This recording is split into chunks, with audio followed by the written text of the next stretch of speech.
அக்கா, எனக்கு வாயிலாம் புண்ணாக இருக்குது, வயிறுலாம் எரியுது, என்ன பண்ணுறதுக்கா?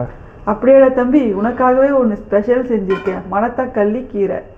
இது சாப்பிட்டோன்னா உன்னோட வாய்ப்புண்ணு வயிறு எரிச்சல்லாம் சரியாயிடும். மணத்தக்காளி கீரை செய்கிறதுக்கு 1 கப் பருப்பு, பூண்டு, 1 தக்காளி, 1 வெங்காயம், 4 பச்சை மிளகா,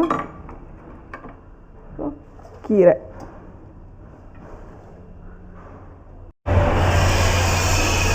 தேவையான அளவு தண்ணி. நல்லா வெந்துருச்சு. தேவையான அளவுக்கு உப்பு போட்டுட்டு நல்லா கடைஞ்சிட்டு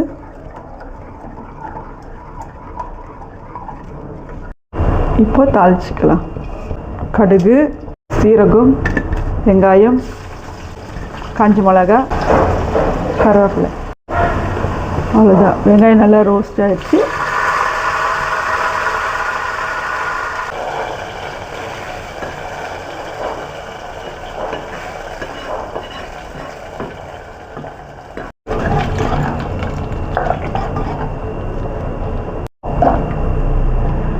சூப்பரான ஹெல்த்தியான மணத்தக்காளி கடையல் ரெடி ஆயிடுச்சு.